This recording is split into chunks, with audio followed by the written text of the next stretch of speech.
Dzień dobry Państwu. Zacznę po polsku, potem już dyskusję będziemy kontynuować w języku angielskim.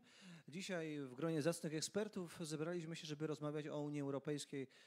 Z wielu przyczyn Unia Europejska zdaje się być nieustannie testowana przez los, a to kryzysem zadłużenia, a to pandemią, a to inflacją, a to wojną, a to polityką klimatyczną i pytanie, jak zdaje ten test, w jakim kierunku zmierza i jak Polska, która też z Unią czy z Brukselą ma różne relacje, jak Polska powinna się tutaj pozycjonować względem na przykład idei jeszcze silniejszego zacieśniania integracji europejskiej, bądź względem idei na przykład takiego wręcz luzowania tych europejskich więzów. O tym będziemy rozmawiać z, jak już powiedziałem, wybitnymi ekspertami, między innymi z panem doktorem Daliborem Rohacem, który jest ekonomistą i politologiem w American Enterprise Institute, na co dzień w Stanach Zjednoczonych, ale jest z naszej sąsiedniej Słowacji pochodzącym ekspertem, także witamy.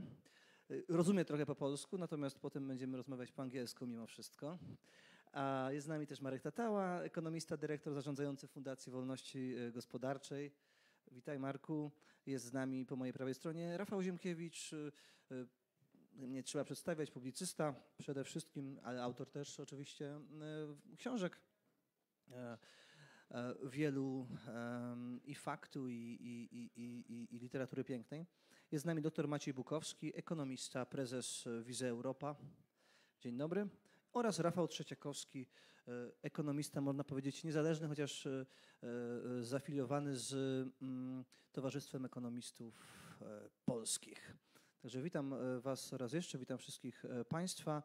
And now I'm going to proceed to English because of our dear guest.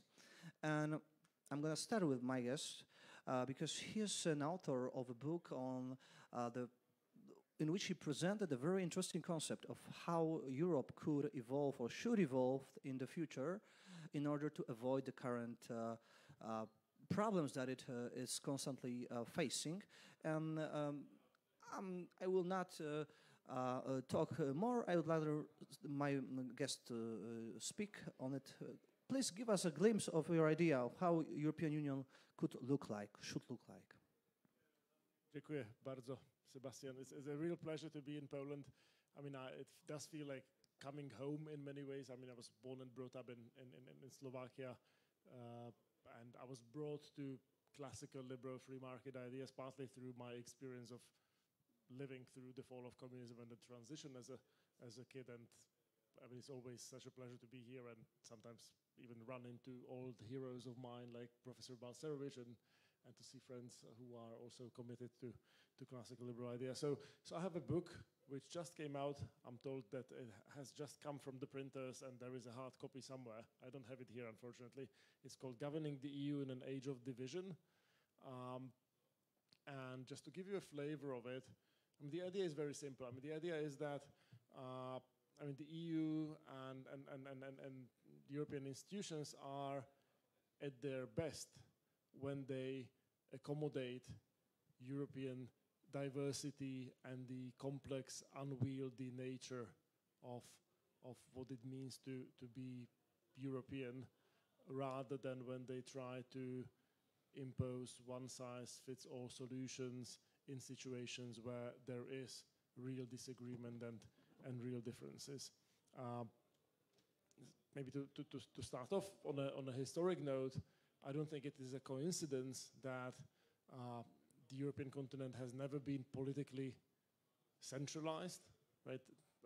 More often than not, since the fall of the Roman Empire, Europe has been governed by a succession of various, very complicated, unwieldy political entities that sort of balance diversity and unity in various ways. You had the Holy Roman Empire composed of, hundreds of different fiefdoms and kingdoms and free cities in a very sort of complex quasi-federal relationship.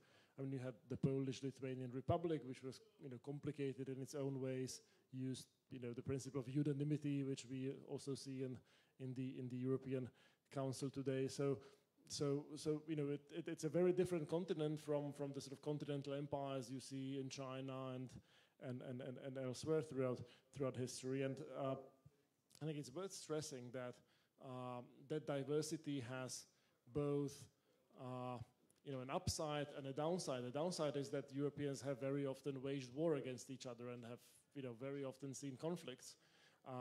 It has an upside because it allowed for experimentation, institutional learning. It made it very difficult for rulers to oppress their people too much. I mean, one example that I just discussed with Sebastian is 18th century Germany that allowed for the romantic movement to settle in Vienna and experiment with wild ideas and wild lifestyles that most contemporaries disapproved of. And it was largely driven by the fact that Germany was not politically centralized at the time, and it was very easy to flee one oppressive ruler into a freer political environment. And I mean, the thing about Europe is that you have, you are always confronted with this sort of need to sort of balance, the gains from unity against the gains from diversity, so to speak. And the European project has been a very good platform for doing exactly that. So right now, I mean, Europeans, live in different countries, speak different languages, have different cultures, eat different food, like enjoy the benefits of diversity, while also are part of the single market, are able to enjoy freedoms of, you can settle anywhere in Europe, you can work anywhere in Europe, you can trade relatively freely. So I'm, in that sense, I'm a big fan of the European project. A few years ago, I published a book that makes a conservative case for the European Union. It was just, in the run-up to the Brexit referendum. But I think it's important to sort of realize that this balance between diversity and unity, and in the way it's treated by European institutions, should not be taken for granted. And one thing that's really important, especially from Central and Eastern European perspective, is that the European Union has become far more diverse over the past 20 years with the Eastern enlargements. You had new countries joining in that are significantly poorer than the old member states, that very often have different sort of social and cultural attitudes, that also have different sort of institutional weaknesses. I mean, right now we have a member state in the European Union that's categorized by Freedom House as only partly free. That's Hungary, unfortunately. So the EU has become far more diverse. I don't think that's a bad thing. I think the enlargements were fantastic. I mean, I'm so glad that Slovakia is in the EU. I think Poland has benefited tremendously from being in the EU.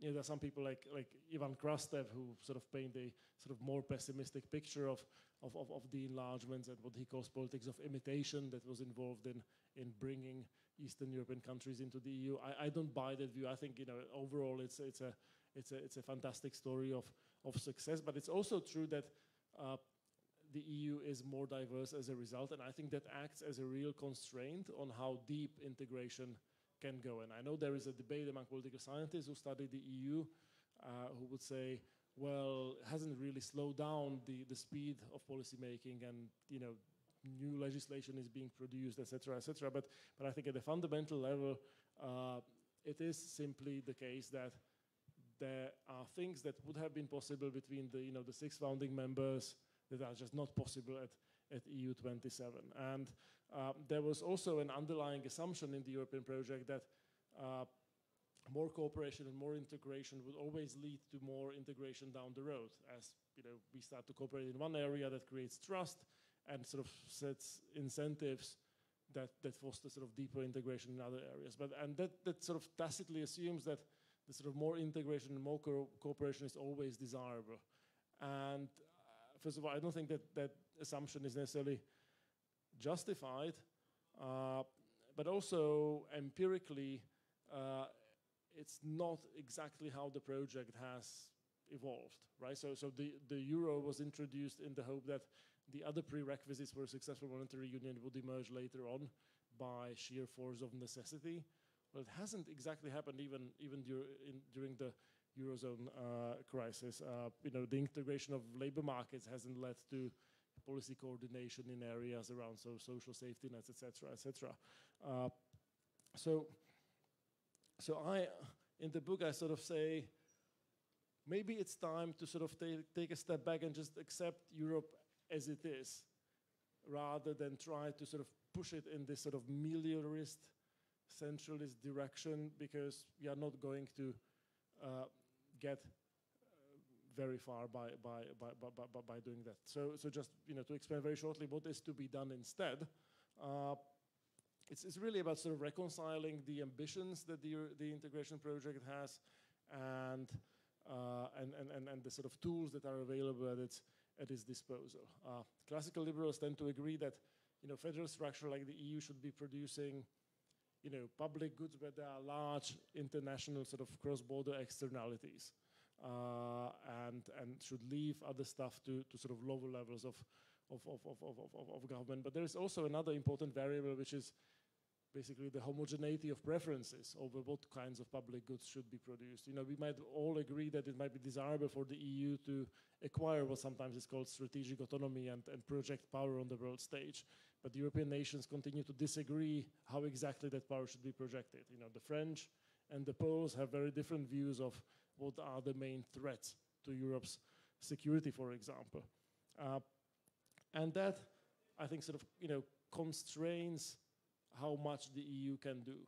And the book takes a very sort of humble view of what is possible. So I basically say, we live with the EU as it exists. We live with the institutional structures that exist.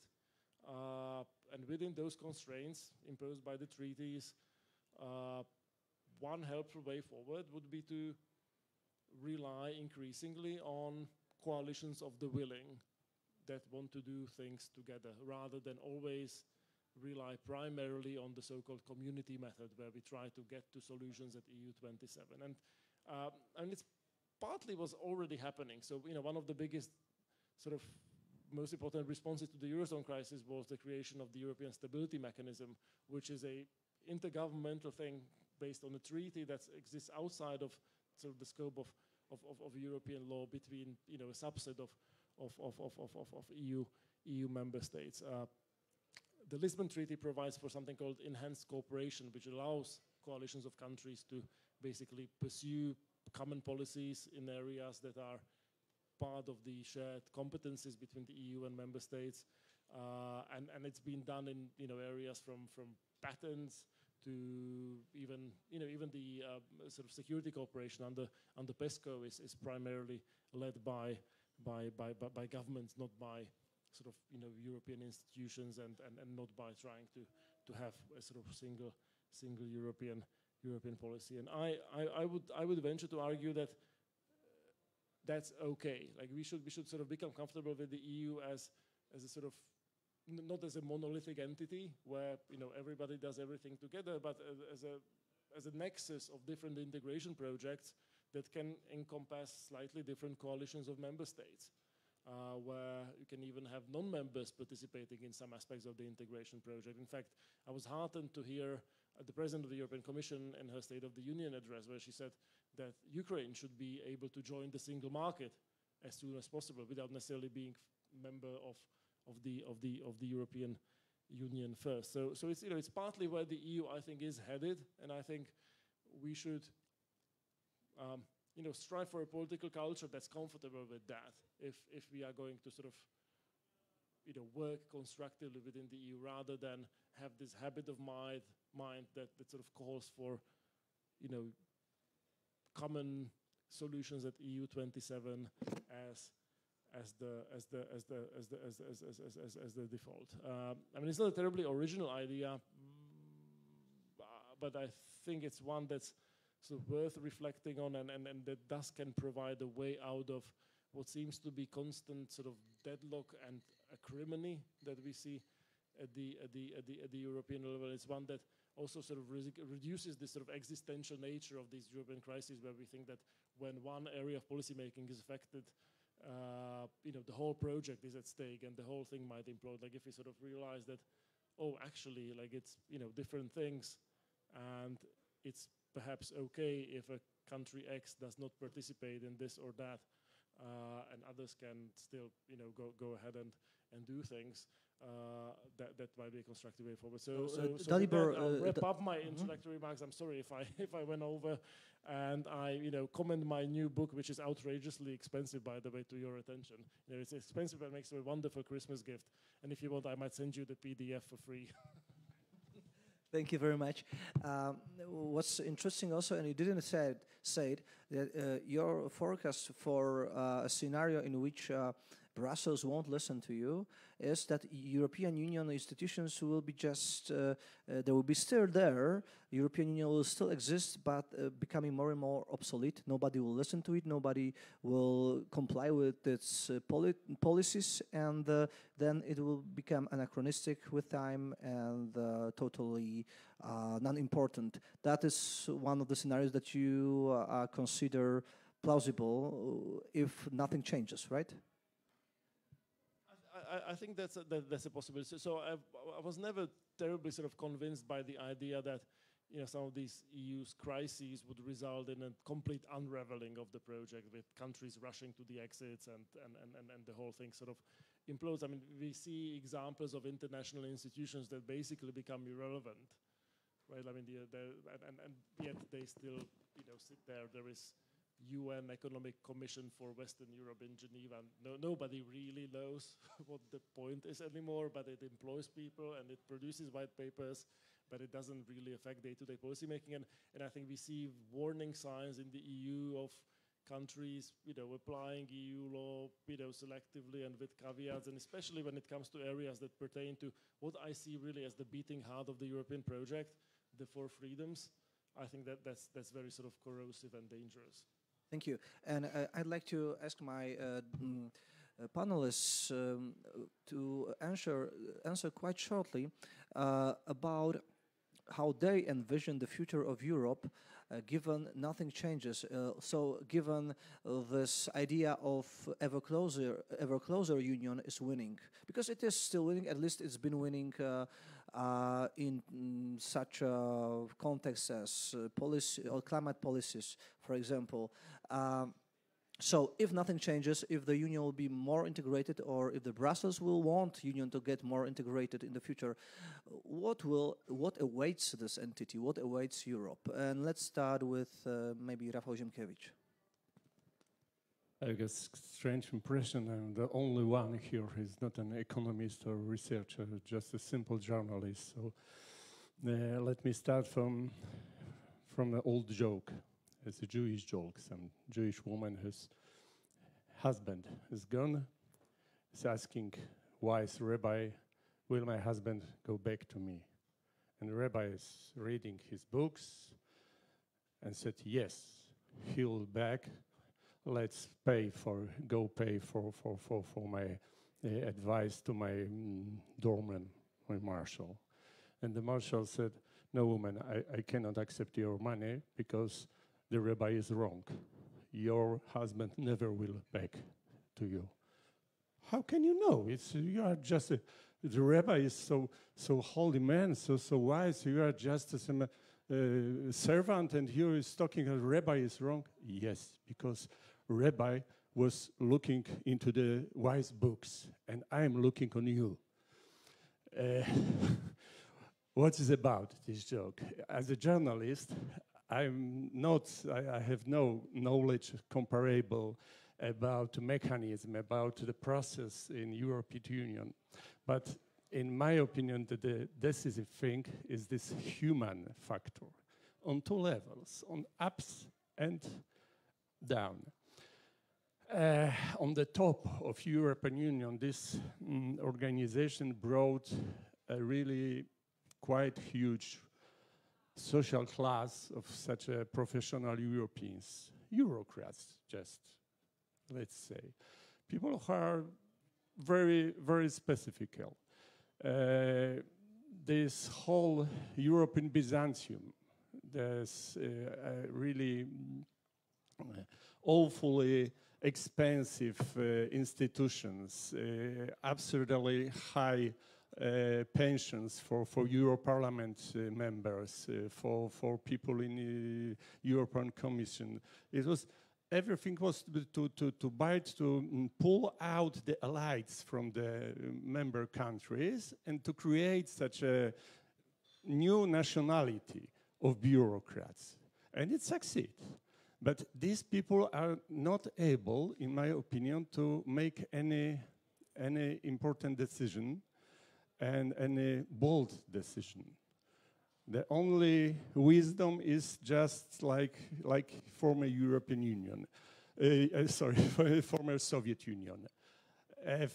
If we have some problems with socialism, the only answer is more socialism. If we have some problem with integration, the only answer that is correct, the only answer that you can say loudly is more integration. Maybe someone is not enthusiastic enough for integration. Some British, for example.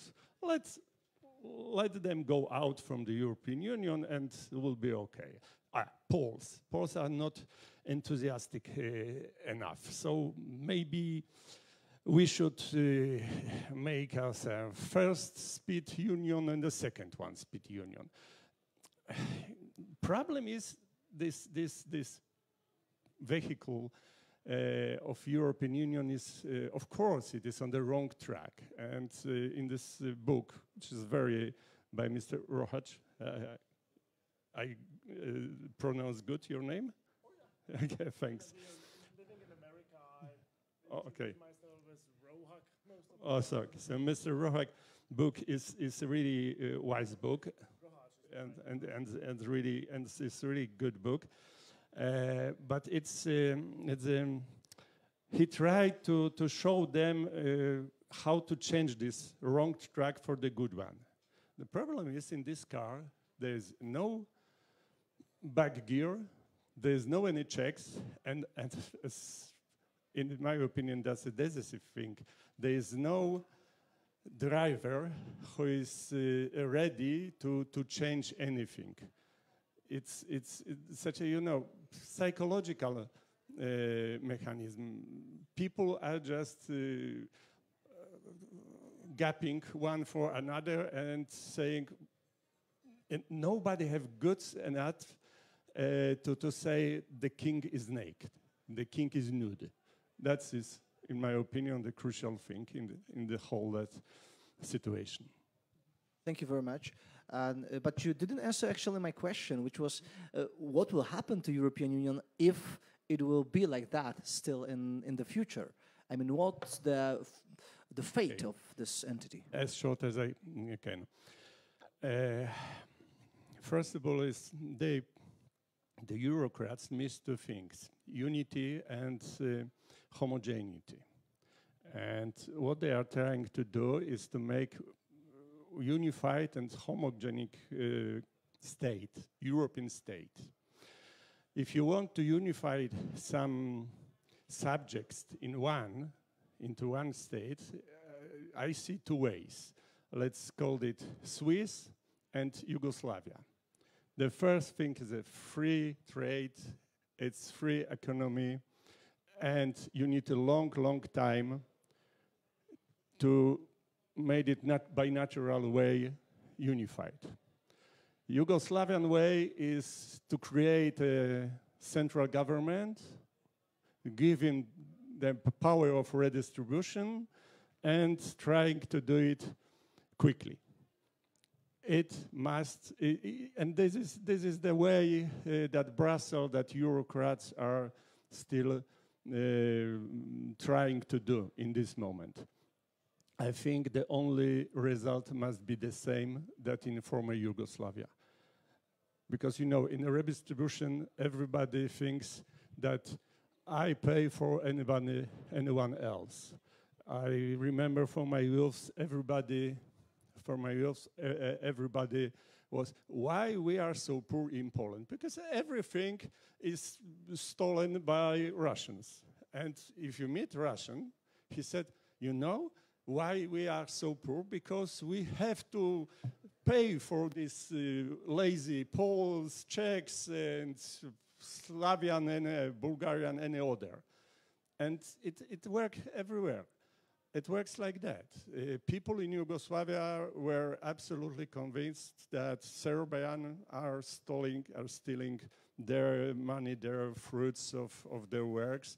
And in Serbia, everybody has been convinced that they are paying for everybody else. And in unified unified Europe, everybody will be sure, absolutely, that Germans are living for their cost. And the Germans will be absolutely convinced that everywhere, especially in Central Europe, these lazy people are living for our...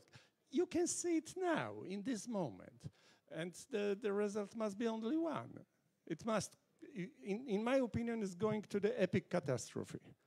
Thank you very much. Now we have a clear answer, and that gives me a reason to ask Maciej Bukowski whether he agrees that Europe is actually on the wrong track, as his two predecessors already said, and whether there is a danger of a total collapse. Well, it's very hard to say, I would say, because we are living in history inside of it and not outside of it. And when you are inside of the historical process, you never know what is the end of it. Yeah, so we here in Poland, already historically speaking, we had this experience of union. Yes, it was at the beginning that this union was very weak. It even collapsed actually after the first years, after the first king has died, but it was resurrected very quickly by his son, and then gradually over the next centuries, it integrated and integrated and integrated even more. Eventually, at its end, becoming a unitary state. Yes, of course, it was weak unitary state and collapsed very quickly under the pressure of its neighbors. But I believe that this is basically the fate of any union. Yes, if it doesn't collapse at the beginning, it has to integrate. Yes, but this process, and I agree with my predecessor with this respect, it cannot be rushed. Yes, it's very hard to steer. It's rather a process that requires time. But when we are living now, let's say 15 years or 17 years after the recent expansion, recent large expansion, and then in the process, in the, let's say, decade of very dynamic changes and crises, including the war, we don't know what is ahead of us. Yes? So whether we are at the beginning of this process, we're actually pretty advanced already. Because the union, let's say, dates back to the 1950s in a sense, but in the other sense to the 1970s, when it was brought in for the first time, to the 1980s, to the 1990s, it has already went through a pretty significant path. But this is the reality around it is also changing, and we should take this into account. Let's say China is rising, and in general Asia is rising. We see that this integration of the West and cooperation of the West in the broad sense is needed, in a sense, to the survival of the West. Yes, and we see this in the conflict in Ukraine, and it's probably even more prominent when we take into account more global challenges. Yes? So I very much doubt that this integration will be in our benefit. But on the other hand, this kind of critique that both of my predecessor has outspoken, yes, that it is justified, yes, that the Brussels elites are alienated and they are, in a sense, out of their times, yes, they have been designed to the different reality of the Atlantic Union, yes, just somewhere between Bonn and Paris, yes, so basically there, yes, so you can travel with train there within an hour or so, yes, so this is their reality. The French, yes, and the English still is there to some extent, because us here from Central and Eastern Europe, we don't speak French, yes, so maybe I'm exaggerating a little bit, but this is why lingua franca is the thing. So the problem, Brexit is of course a problem for European integration. I hope that maybe it might be back, yes, so the reverse of it, because this is not so beneficial for the Brits as well, yes, to go away economically and politically and etc. So I wouldn't be surprised that we will see reintegration in a decade or a few decades, in a different sense, in a different union maybe. It would be very beneficial for the union, for instance, to move the capital out of the Atlantic coast to Bratislava, or to Vienna, Bratislava, somewhere in the center, just to shift the perspective, yes, and just to make people think different and understand different processes, and but it is very hard to be done. But our union did exactly that, yes, in Poland, yes. We moved the capital from Krakow to Warsaw, which was in the center, much easier for the king to travel around. And so this kind of changes in the institutional framework of the union are unavoidable. But will the European politics and European bureaucracy and European nations will be mature enough to undertake those necessary changes, or will the external forces that are pressuring union will be visible and, let's say, understood by Europeans properly that we need such changes? It is unsure, yes, that the union can disintegrate in kind of a process, historical process that was already described, or it can unify, because nothing is granted. So we cannot really exclude the possibility that the European Union will collapse in the near future due to those. I wouldn't say collapse, but disintegration. Disintegrate. Yes, that okay. It will somehow become irrelevant. It can happen. Yeah. But then there are two ways or two reasons that are most frequently pointed as a possible reasons for this disintegration. One is you already mentioned, like Brussels, it's isolated itself from the others. It's, the officials in their ivory towers, they don't know the life of the real average citizens, so they make unwise decisions, and that's why, and that drives this possible disintegration. This deficit of democracy is a part of it, but they are rather unfit to the present reality, because they have been designed in a different reality. But I was heading to say that on the other hand, in Brussels, when you ask for the possible reasons of disintegration, they would rather say, well, it's because those stubborn nation states, because they don't share, not all of them, they don't share our ideals. So the conflicting interests between the nation states are the source of the possible disintegration. And I wanted this conflict between the capital and the provinces are always in any union. Yes, you can see the same in the United States. Yes, it is always. The United States has also its bloody experience of unifying the union. Yes, it has its own problems. Yes, when the states want to, in a sense, disintegrate, but at the same time they have this American flag. They have this idea. They have this idea of empire, that we are important because of it. But at the same time, it is not contradictory to hate Washington and to understand that those, those there that are at the coast are alienated, because us here in Texas are real Americans, and opposite. Yes, those peasants from Texas actually are very different than ours. This real global. So this is natural somehow. Can I? Sorry, but there's one big difference. In the United States, they had army. If Lincoln trying to unify a country only by some American directive issued and sent for the South, so they had a common debt, but also in fact the army decided. Yes, but for instance, okay, but is it important? Yes, so you can quote from the history of the United States this conflict as well, when the president sent the National Guardia, and then there was a conflict on the local level because it was not accepted by the governor.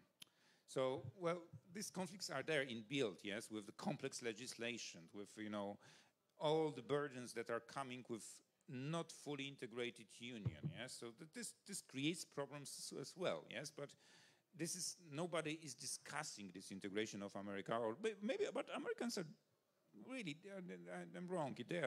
discussing it somehow as a possibility a little bit. But it is not realistic, yes, because they are more integrated because of this flag, common language, let's say some foundation, myth, yes, and history.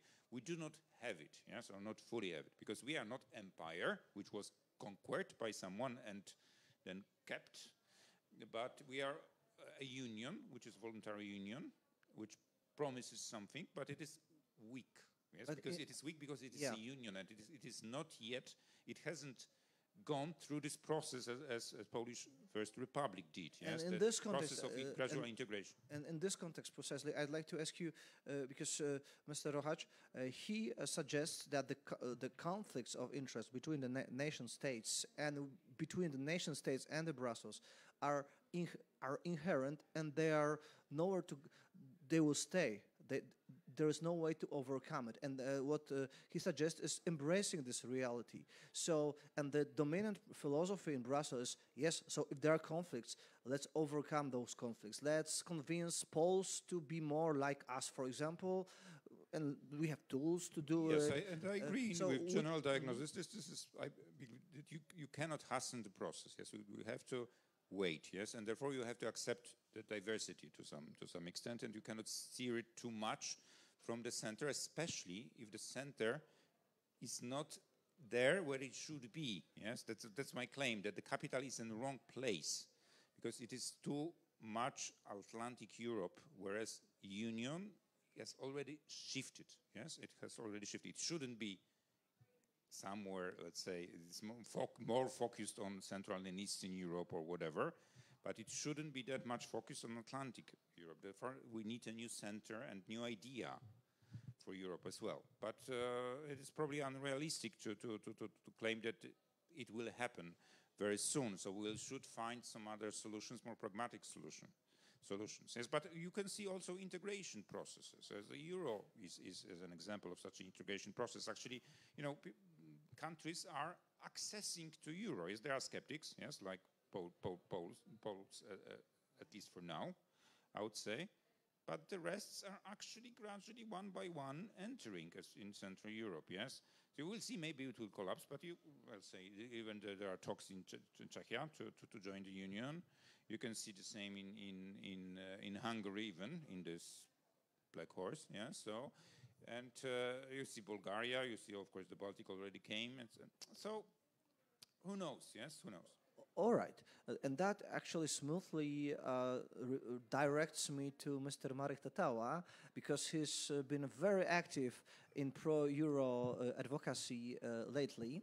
So that also be interesting to hear his opinion on the future of Europe, because, you know, maybe, of course, countries joining Europe are doing it out of their own, say, will, but on the other hand, isn't the Euro project designed itself as a way to hasten, to make European integration faster, and in a very sneaky way? So it, of course, reduces transactional costs. That's for sure. That's a benefit. Nobody can doubt that. But on the other hand, the common narrative is, if you have euro, you also have to have the fiscal union. And if you are up for a fiscal union, you're also up for example, direct taxation from Brussels, taxes from directly my pocket going to Brussels without this intermediary as a local government. So, Marek, one question is, how do you see the future of the European Union? And the second question is, isn't euro a Trojan horse of centralized Europe? Thank you. Can I also answer the first question about the first question about the future of the European Union before I answer? Oh, of course. About the future of Europe, because I think Dalibor already mentioned his previous book, Towards, and he mentioned the second part of the title, A Conservative Case for the EU, but I think the more important part is Towards an Imperfect Union. And in this book, in chapter 2, he wrote about the nirvana fallacy, the temptation to compare the actually existing highly imperfect institutional arrangements with an idealized yet totally unrealistic alternative. And I think majority of discussions about the EU is about this, like people are comparing some idealized utopia that they think could exist in Europe if there is no European Union, while we have this real project, which is very imperfect, but works fine, I would say. We can look at two episodes. The first is current war with invasion of Russia and Ukraine. And of course, there are many things that should happen better in the EU. But I think the reaction of the European Union is much better in comparison to potential reaction of 27 separate states to this type of incident. Because there was some platform of cooperation and discussion in Brussels. Yes, there are some bureaucrats needed to organize these meetings, but there was some platform for discussion. There was platform for, we can call it pressure on some states that were more pro-Russian and have closer interest to Putin. But there were some reactions, and these reactions were coordinated, and they were coordinated at the European level. I think responses of 27 individual states and potential of country like Russia, which is still a strong country, but with very weak in comparison to the EU, they are more efficient in interfering individual states and not the EU institutions. COVID-19, also many imperfect reactions, but the EU was quite fast with the COVID-19 EU passports, so-called passports, that helped us traveling around Europe. EU also allowed various states to have different reactions. We had Sweden, which had complete different responses towards COVID-19 than Poland or some other states. So experiments were allowed. And I don't say that this was perfect. I think this was fine. And maybe fine is good enough. And I think we should just lower our expectations regarding the projects like European Union. Fine is just enough, and we should be happy about something being fine and not look towards something working perfect. And also, I wonder, Marek, how would if you were a marriage counselor, would your advice look like? Just lower your expectation. Don't get divorced. Sometimes this is a good solution, I think. And also speaking about diversity, I think we also exaggerate unity or some other bodies or some other entities, like, for example, United States. I think United States are very diversified place and maybe becoming even more diverse with growing immigration, with political polarization, with very different cultural attitudes toward many things in US countryside in the middle of the country and New York City or California. So when we speak about diversity in the EU, we should also keep in mind that there are many levels of diversity. The EU member states are very diversified, even Poland, Podkarpacie and Warsaw or Poznań. Very different cultural attitude to many things. And that's again fine, like it's diversity, it's okay. And I also don't agree that Europe is not changing. Like actually it's changing all the time. It's also the same with the Eurozone. Eurozone 20 years ago is completely different than Eurozone today. So there are changes. There are often very small. There are parts, there are policy areas where integration is quite fast, and there are policy areas where it is pretty small. And I think, again, we should accept that it works like this. I treat European Union as another level of separation of power. I think separation of power should be treated more widely than just, judiciary, parliamentary, judicially, executive, and legislative. But we have much more levels of separation of power. We have local and national governments. We have private enterprise and private ownership, which is another level of separation of power. We have media and independent private media, which are another level of separation of power. And EU should be treated like this. And when you have separation of power, you always have conflicts between different places or areas that are separated. So I just think we should also accept that these conflicts will exist, but I don't think they will lead to collapse of the European Union. And I would say that this is very unlikely scenario. And speaking about euro, I think that first of all, joining euro is not a choice for Poland. It's our commitment. We signed the treaty in 2004, and this treaty says that all countries are members of the monetary union, apart from Denmark, which had exemption.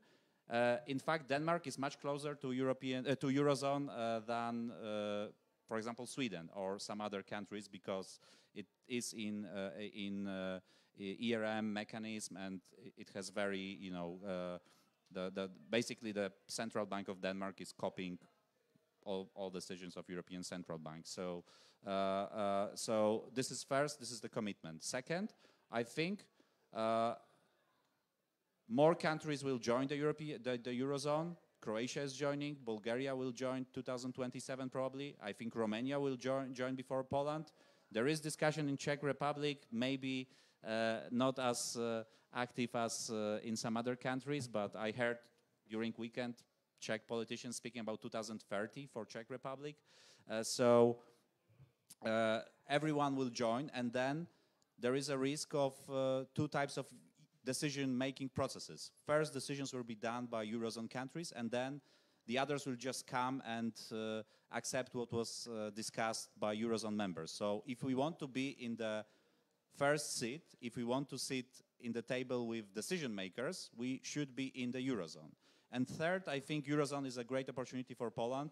Joining Eurozone, even if we don't join in the end, but entering this tunnel is a great opportunity for reforms. Reforms that are liberal in economic sense, reasonable fiscal policy, flexible labor market, more competitive economy, because we have to be ready to join Eurozone. And we should not be in Eurozone like Greece, but we should be with economy flexible like Ireland or some other countries of the north.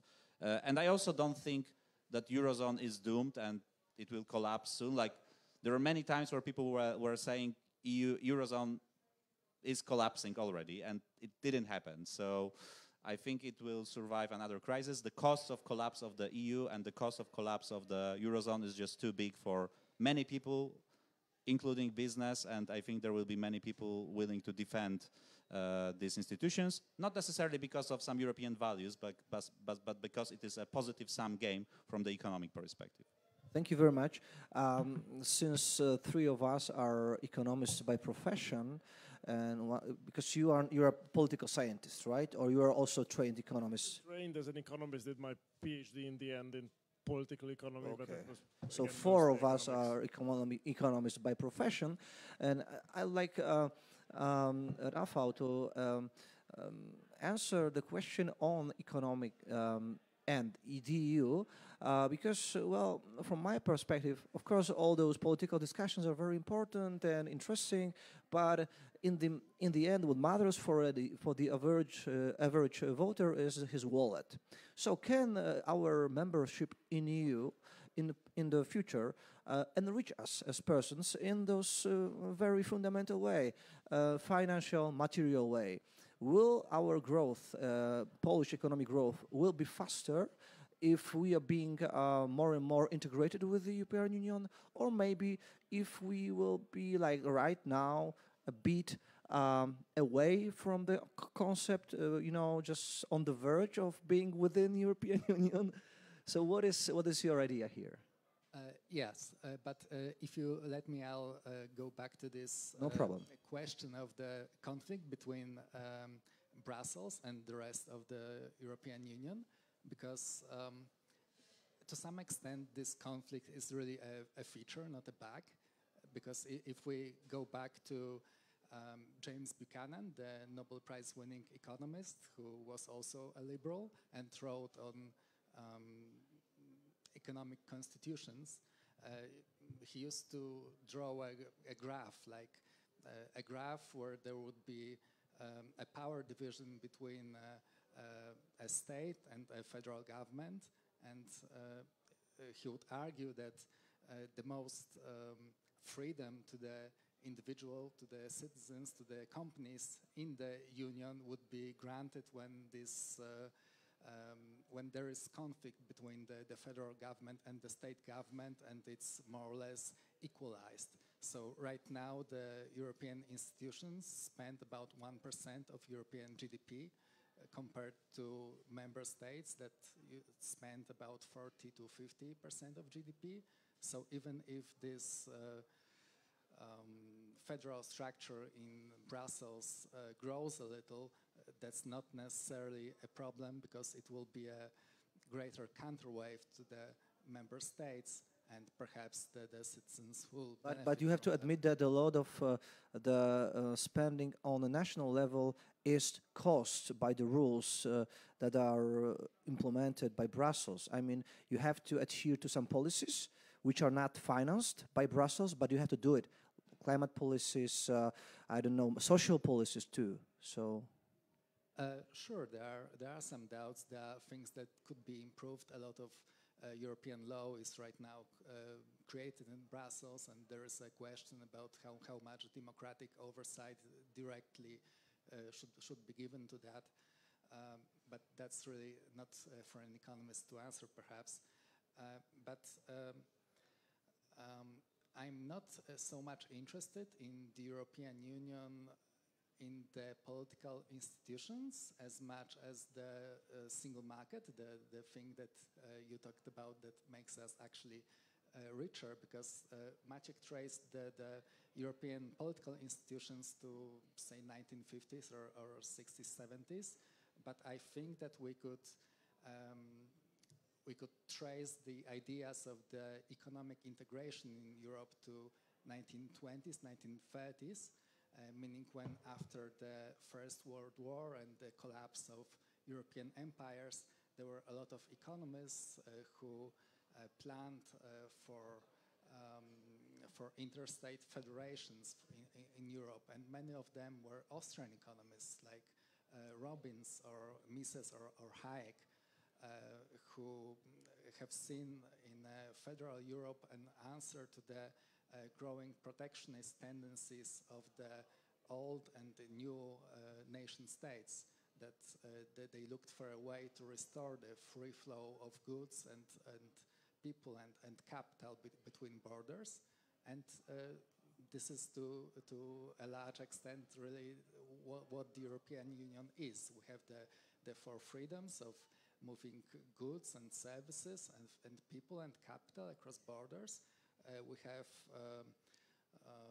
no tariffs. We try to harmonize regulation, but in order to limit the barriers to the flows of goods between borders, we have restrictions on state aid. Like before, this was a really major problem because national governments would subsidize declining industries like coal mining, for example, with taxpayer money for really wasteful policies. We have European Union pushing for liberalizing some really state-run sectors like railways or energy. So as long as we stick to this core idea, I think that the European Union is quite safe, because that's really, even if we agree that there are some regulations or maybe a lot of regulations that are detrimental, it's really not much when compared to this single European market, because it allows us, our Polish companies, not to trade in a market of 36 million Poles that produce just 1% of the world GDP, but in a market of 500 million Europeans who produce 22% of the world GDP. That's more than China, a little less than the United States. So there are economists who actually calculate gains from being in the single market, and taking into account that that the single market reduces this barriers to trade in tariffs, but also non-tariffs, and that it fosters more competition, more specialization, lower margin for companies, because from this competition, they estimate that there is more than 10% of GDP benefit to Poland just for being included in the single market. So I think as long as this federal government that's on top is not as powerful to squash this single market, will be pretty fine.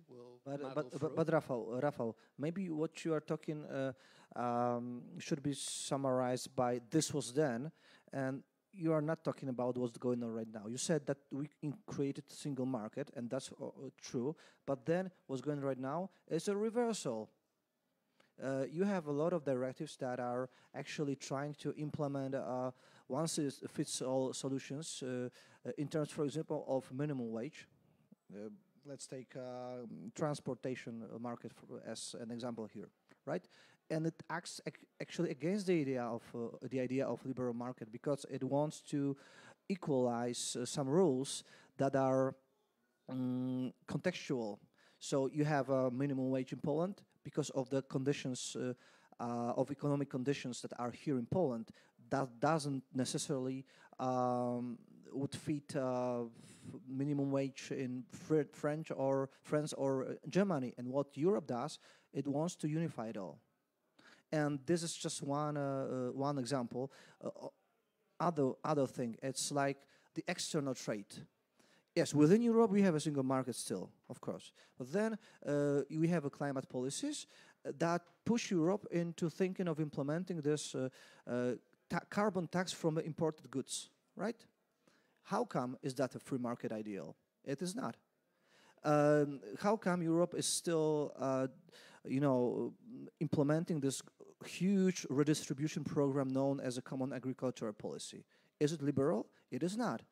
And it has a lot of deficiencies. And I would like to wake a bit of Eurosceptic in you, because you are very Euro-enthusiastic, and I am too. But on the other hand, please address also some deficiencies. Yeah, because sure. Picture is not so clear. Okay, so you raised a lot of issues. Going to the minimum wage in transportation, I think this is more or less what Maciek talked about, that we need a new center for Europe to make it less Atlantic, because this was clearly a regulation that's detrimental to the new member states that have lower wages because they have less capital and cannot compete so much in goods manufacturing, but have pretty educated workforces and have perhaps some comparative advantage in providing services like tracking, like tracking is a good example. So I think new member states should be probably more assertive within the European Union. But this is a problem with really all governments, that you will have some regulations that are detrimental. Going to the common agricultural policy, this is clearly a problem. It disincentivizes people in Poland from moving from the countryside to the cities where they are more productive because they produce more. But you need to ask what we would have if there was no common agricultural policy, and I actually believe that probably all member states would have their own agricultural policies, and this would be probably even more disruptive to the common market. Also, it's quite possible that we would actually spend more of taxpayer money for such a policy, because we have a lot of farmers in Poland compared to other member states. So maybe I can support it. When you look at the energy policy at the moment, what are Germans doing? Yes, that they are trying to spend 200 billion euros for subsidizing the industry in the past through lowering the prices of power to the industry, which is rejected by fiscally weaker Southern European and France, or France is, in my opinion, rather Southern European states that basically claim that it is against European common market, yes, and it is against, yes, but this problem will arise, yes, or would be much more prominent without these common policies. Actually, the common policies typically are chaining, they are chains on local egoism, yes, and the problem is whether they are balanced enough, yes, in this balance that if Brussels, that I would prefer Bratislava, Vienna, doesn't have enough fiscal power, yes, and it has only legal power, yes. So those Eurocrats, this kind of new class of Europeans, that's what they do, yes. So the treaties made them potent in the legal powers, and that's what they use it, yes. They use it because this is the only tool they have, yes. And of course they are being influenced by the national governments, and some nations are more represented in the European bureaucracy, and this also has some effects. But this is, let's say, this bitter reality, and we should rather look for the new design of the union. But as I understand, this is rather a process. That's something that may be taught in some cabinet. Yeah, before because I wanted to ask you. So you will have voice like in the second, but I'd like to tell you all that. I had a very practical matter. Yeah, but you'll be speaking in a minute. In a minute, just bringing the audience in. In a minute. We are over an hour. Yeah, into I was supposed to say that we should make the final round of the summaries, and I'd like you to answer the question on how Poland or perhaps Slovakia too should position itself in the future within European Union. And now, please have a microphone, Dalibor. I didn't want to interfere with your moderator's prerogatives, but we are sort of hour into a series of monologues, and I fear that we are going to lose you. No, you'll have a chance to talk to us. I think we've put a lot of issues on the table already,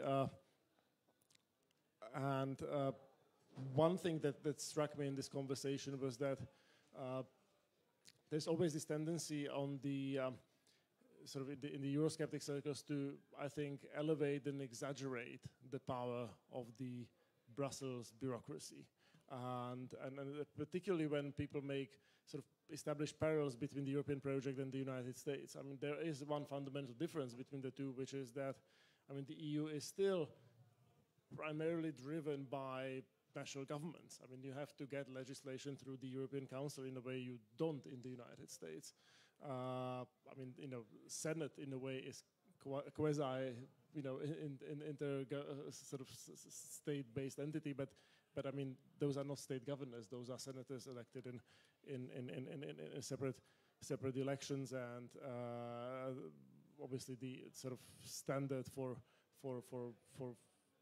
getting legislation through Senate is much lower than for getting it across, through the European Council, either by unanimity or qualified majority. So we are still in a very sort of confederal-like situation in which I would argue it has been suggested that we are in a car without a driver that's sort of going somewhere, but actually, I mean, the states are in the driver's seat, and we've seen it time and time again, even on like very divisive and controversial issues. The Commission came up with the idea of mandatory, refugee relocation quotas in 2015, passed it through qualified majority over the heads of member states, and you had a bunch of Central European countries that just said no and they didn't implement it, and actually they had their way in the end, even at the cost of really contravening European law. So I am not as concerned as others about, not others on this panel necessarily, but there's some others that Brussels is this sort of unaccountable monster that is getting out of control. I mean, there are many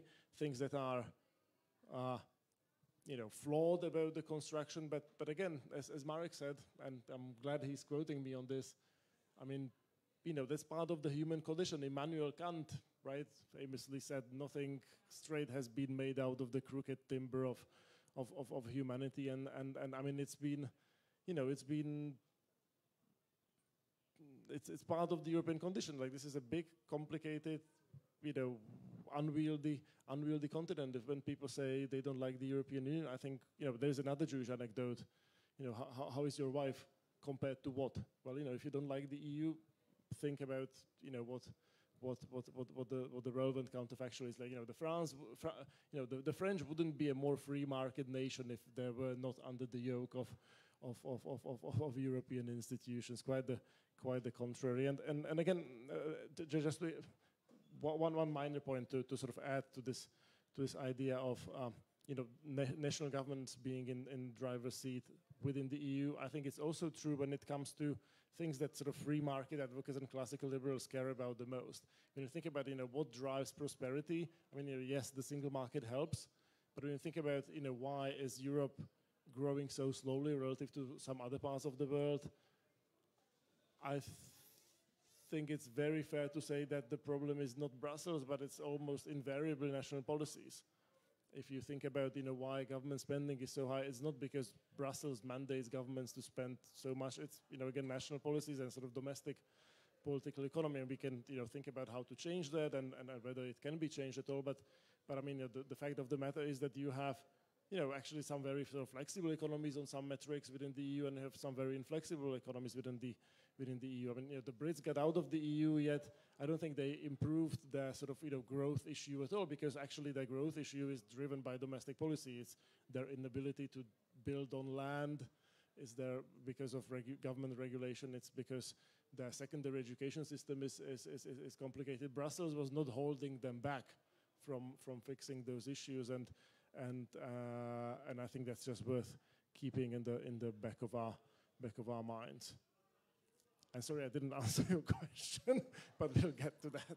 That's my poor role of being a moderator. Ask questions, never answered. But then maybe Rafał Ziemkiewicz will answer, how should Poland position itself within European Union these days?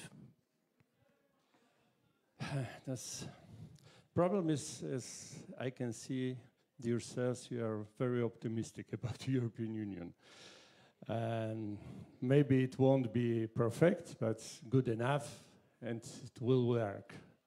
I'm very skeptical and very pessimistic about this construction, and I'm more pessimistic each month. I will say why. Because it reminds me, I'm old enough to remember PRL and even the Edward Gierek era of prosperity.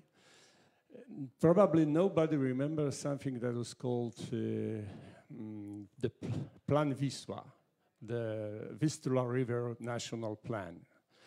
It was a huge plan of making our big river the main trail for transportation by water inside the country. But my father was educated as an engineer of water construction, dams, strengthening the river banks and bridges, things like that. And he's backing to home each day, and sometimes we were laughing, sometimes he was pulling his hair. He is talking about this to me. I was 15 or 16 in this moment. What's the nonsense? They they order to build a huge dam in this place, but there is no way here. It's only a dusty, narrow patch, nothing more than heavier that 2 tons can pass by this patch. And to create such a construction, we would have to have hundreds, thousands of tons of concrete. How to shift it here? It's nonsense. But if I said then, is it the decision of Central Committee? We are in progress. Well, let's do something minor in this moment, something smaller, something that we can. And the same policy is now in Brussels, in Berlin, in main capitals of European Union. They, for example, decide we are canceling cars. Is it 2035? Yeah, it's 35. Yeah. So, how are you going to transport the things? On electrical. But how many electrical cars is needed? By the way, there is no electrical camion at this moment. How many lithium do you need? Nobody asked about this. How many cobaltium? How many other things? Do you know what is the production? They are fantasizing about European, United States of Europe. That's Martin Schulz called a few years ago.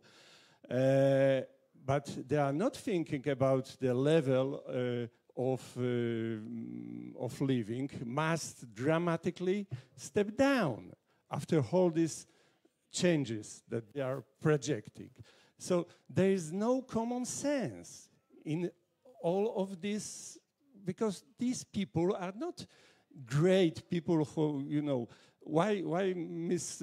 van der Leyen is a chief commander in the European Commission? Because she did some great things in Germany? No, because Angela Merkel, in fact, had to get rid of her from Germany because she failed as a minister. And you have no good plan. You have no good people for this. And there is only such a Euro speech. Like my father said, I'm talking about facts and figures, and they said me, you know, Engineer Ziemkiewicz, your lack of enthusiasm is politically suspect. So my father quit to talking about this. Okay, let's wait and see. That's a year after starting the huge plan of Vistula River reconstruction. We had strike in the shipyard in the Gdańsk, and months later, in September, November 1980, nobody remembered about great plans. That is, in my opinion, an avoidable future of green deals, of Fit for 55 plans, and all of these inventions. So the question is, who can catch the leadership in Europe to unify this, to rescue this situation? I don't see anyone. I don't see a power. I don't see even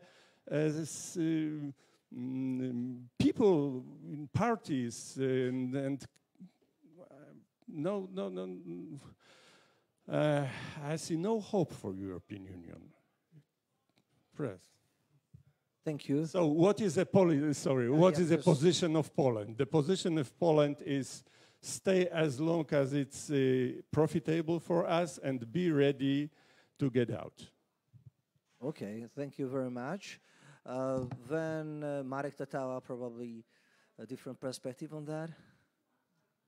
I will be very short because I guess there might be some question from the audience. Yes, I should have encouraged it. Yes, just so prepare three your comments. I once again say we should lower our expectations in many areas, including domestic policy, but also international politics. And I think we should accept that if things work fine, it's like enough, and we should not look for perfect solutions. I also think that it's good that there are this, like, conflict is also a good thing, that it's good that there are conflicts at the domestic level, that constitutions create conflicts, there are conflicts of power, and I think we should also accept that they will exist.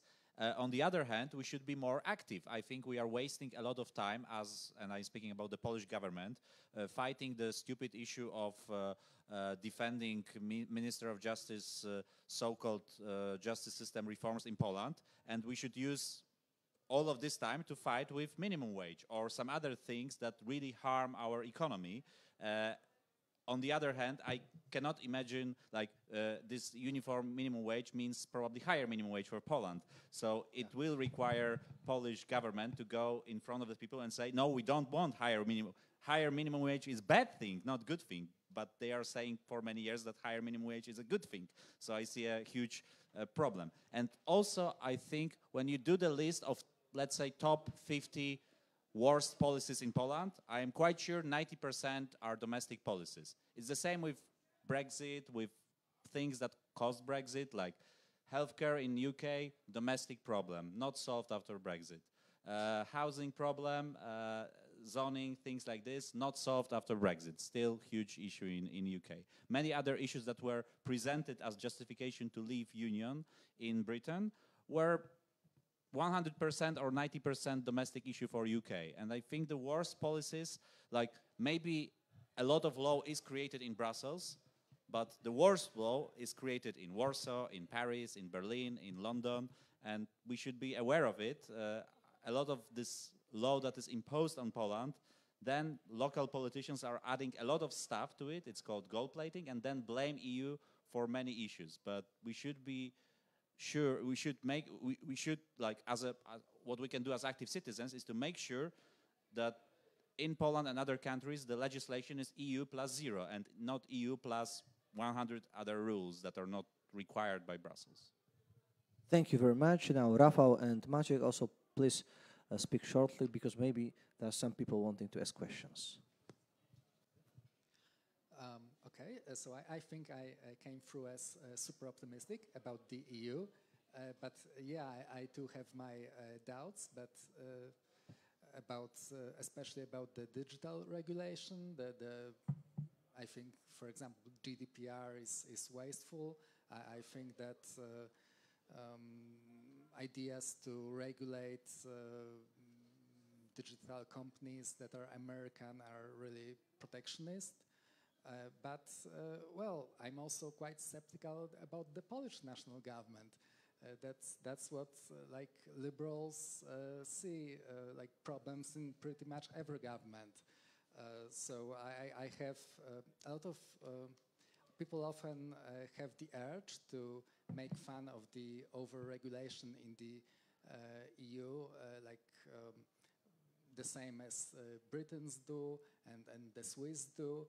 But really, Poland is not Britain and it's not Switzerland. As Marek said, we are really very far from the least regulated EU member state. Actually, most EU member states are less regulated than Poland. If we could just lower our level of regulation to that of Estonia, that would be a great achievement. And clearly, being in the EU does not preclude us from doing that. So I guess that's from me. Thanks. Thank you. Maciek.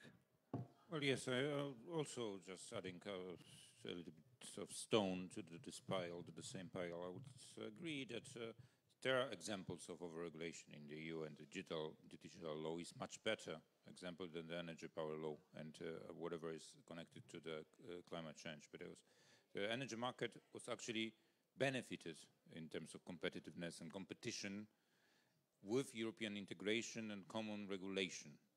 What didn't benefit is the railway market, for instance. Railways are disintegrated in Europe completely because there is no policy in Europe. And when you look on trains, basically trains stop at the border, yes, in a sense. Yes, nobody can cross the border in the state because you have to change the train driver, you have to change the entire staff. There are different standards on the railway with terms of electricity or whatever. Yes, and it doesn't work on a European level. It works better or worse depending on the states on the country level. But there are no European railways. But it has changed with respect to the power market. Power market evolved as a very state-regulated markets, or not even markets. They have been established by the state, financed by the states in the 1950s, 60s. Electrification was done by the states in the socialism, in the central planned manner. And then, starting from the 1990s, they started to be deregulated by the EU, yes, or by the Brussels bureaucracy, tragic Brussels bureaucracy.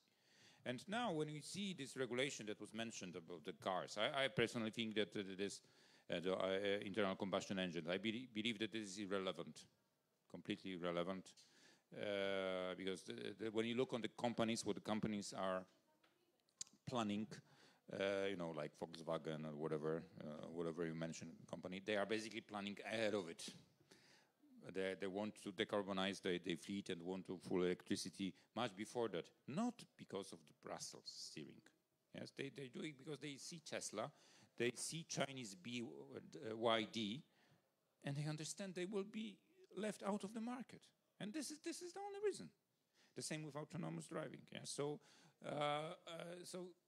we over-exaggerate this climate policy. The same you can say with renewables. This policy more and more becomes irrelevant because actually the market drives it already. Yes, people are installing PV not because Brussels wants it, because they are installing because they are saving money. That's what they do. Yes, on the roofs. So you would bet your money that banning internal combustion engines will not cause major disruption. From the engineering perspective, the construction of the EV is much simpler. It will be much cheaper. Yes, it is. We shouldn't plan it. No politicians should do it. The Elon Musks of the world will do this, and the engineers. Yes, and the competition will drive it. Yes, and Brussels has the tendency that digital market, as one last sentence, is an example. Yes, that you can see that everybody was so afraid of this, gigantic companies from the US, that actually they are losing ground right now after 30 or 20 something years of dominance, or 15, depends on the company. They are becoming less profitable. They have to initiate gigantic layoffs, etc. Because this is the logic of capitalism. Yes, eventually competition will rise, and then the people will find other ideas, and people will move away from Facebook, from whatever. Yeah. Thank you. So, if there are questions from the audience, the time is now. Piotr, jeśli możesz.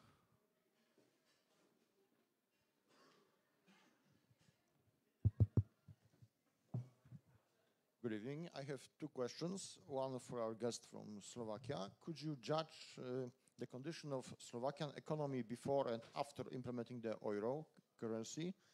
And second general question, what level of integration of the EU would satisfy you? I mean, we are integrating for like 20 years. It's going on. And where's the limit? Because we are integrating more and more. And is there any limit? So I'll try to be brief, addressing both points. So, assessing the state of Slovakia's economy before the euro adoption, after euro adoption, suffers from one significant flaw, namely that the other variables are not constant throughout this process. So the adoption of the euro coincides with the global financial crisis in Slovakia. So it's very hard to sort of isolate the effects of individual sort of policy changes that happen throughout those couple of years between 2008 2010. I think most economists would probably agree that the effect of euro adoption on trade and reducing transaction costs, reducing exchange rate risks was probably relatively small. It didn't really lead to a boost of investment into Slovakia. I mean, the supply chains had already been pretty well established, and they sort of continued growing after the euro adoption. Probably would have been growing without the euro adoption. I think the sort of real argument for euro adoption in a country like Slovakia, which is a country of 5 million people, was the political argument that Marek alluded to. So there was a real fear in Slovakia that there was a risk that we would end up on the periphery of the EU, and that's a political call. I'm not saying that Poland is in the same situation, but I think that sort of political considerations I think are much more important than considerations about the currency. I mean, monetary policy of central banks, across the industrialized world tend to be pretty similar anyway. Like, it's not like before the euro, Slovakia's national bank was like pursuing a sort of wildly different sort of interest. No, they were waiting for like what people in Frankfurt were doing, and then they would sort of adjust interest rates the same way. So I don't think economics actually is sort of central to this. Level of integration that would satisfy me is the level of integration that provides adequately the sort of pan-European public goods we need to provide collectively, and leaves other public goods to be provided at sort of appropriate levels. That's idea known as subsidiarity in Catholic social thought, and by that measure, the EU is not doing certain things that it should be doing, and is doing perhaps some things that it shouldn't be doing. So it's both a very sort of weak union, but also a union that has sort of overextended itself in some areas. But as my colleague said, it's a very complicated, unwieldy entity, and we don't know the end point. I mean, we are in the middle of that sort of European story, and we've seen unions, move in different directions throughout their existence. I mean, it is possible that a sort of common European, solidarity will emerge that will sustain a larger fiscal union. But I mean, I don't see necessarily that happening. I think it's a sort of mistake to sort of see this as a sort of linear process that has a sort of clear end goal. I mean, the treaties refer to the ever closer union, but I think we should be, I'm very agnostic about, where the EU is headed. I can't really say I'm like awfully pessimistic or optimistic. I mean, Europe is what it is. Like, we have these sort of institutions that help us govern ourselves, and they have served us on balance quite well, and we should, continue to use them.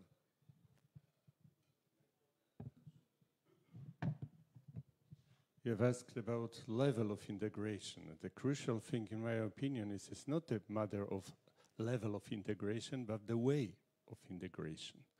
European Union as a whole, this project has been based on free flows of people, of services and goods and capital. And that was really clever idea. But in this moment, we are living, I mean, the Brussels bureaucrats and in other capitals, bureaucrats are living in fever of building European state, this United States of Europe, to build it's a fever of federalization. They called it federalization, but in fact it's a centralization. It's a try to create a central government over the state's government, and in addition, they are waiting. They're expecting this Central European government will realize this the same utopia that failed on the level of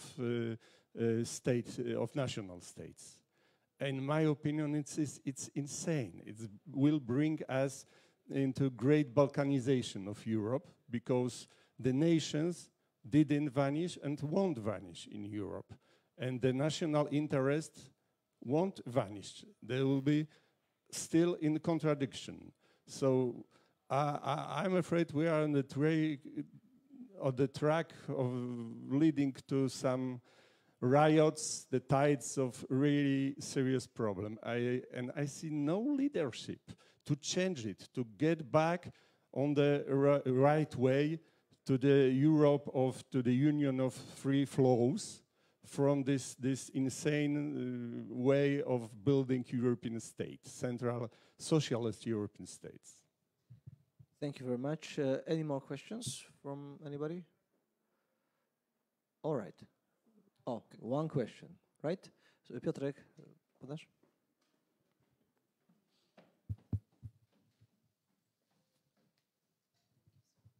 I try to practice my English. I don't know if I should say in Polish or in English. You choose. You make your pick. Don't worry. If I can say English here, you can certainly do that. Thinking about the European Union, and I think it's like the discussion in Poland is a wasting of time. Sometimes I've got a feeling. Thank you. If we think about like 20 years ago, where we were at that time, and my friends, I remember because I was living abroad, they were asking me, I think it was a referendum in Poland, if we want to join or if we don't, yeah? And many of my friends were asking me how they should vote. And I said, vote for joining. Why? Because we have to think about Poland 20 years ago. and we forgot that completely. And I've got the feeling that we have to come back to that time, thinking about the European Union. So my question is, to all of you, if we so much complain about the European Union, do you have the better idea for Poland? And how the European Union should be, how to say, designed, or how should be actually designed, maybe that's a good word, meeting the Polish expectation. And that will be the question, I think. Thank you so much. Maybe I'm going to start usurping this role. I would say that desirably, and when looking on the process of the evolution of European institutions and European politics in general, I think that we are maybe not on the verge, but we should understand that because of the enlargement 20 years ago, and let's say maybe future enlargement with Ukraine or maybe Belarus, whatever, it can be chopped off from Russian hands, then the center must move to the east. But it doesn't mean to the east practically, but somewhere to the center, not only in this anecdotal when the capital should be, but rather when thinking about Europe should be. Yes, that it should be much more balanced.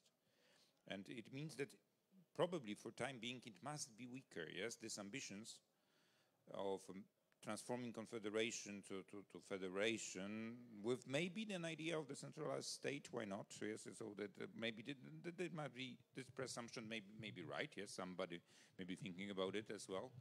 I don't think this is realistic in the human lifetime, but we have to accept that it must slow down in order to adapt to these new circumstances. Yes, that actually this is no more Atlantic Europe. It is not focused on the Western Europe. It's much broader. It should find out itself in the global stage, on the global stage, against, especially more unified maybe in some sense with the United States. So Atlantic community, whatever it means, weak, very weak, but also in the sense unified.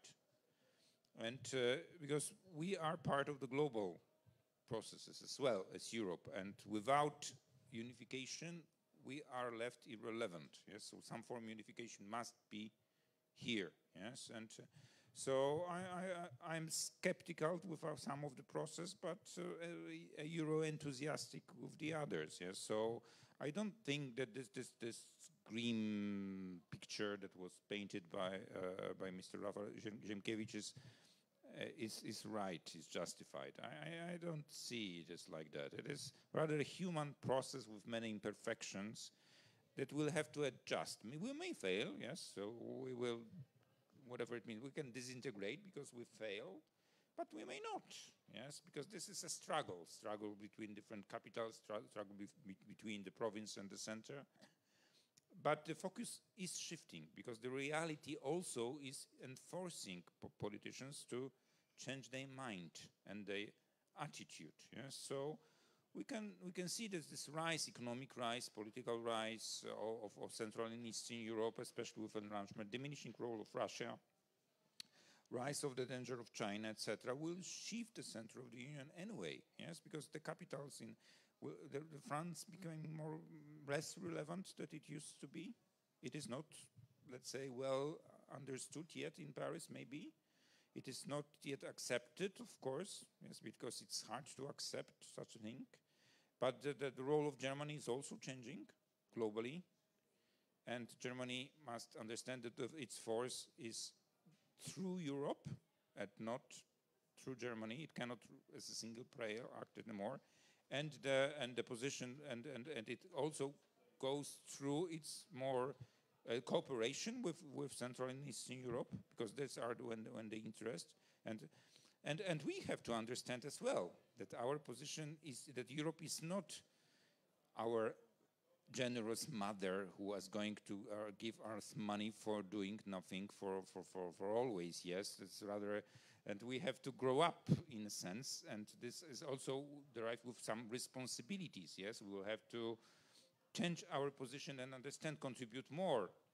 We are not contributing in that sense that we are not even, participating in Brussels institutions. Yes, for the smaller Central European nations, it's maybe more, but it is because this is an opportunity. You have a choice living in, I don't know, Latvia, let's say so.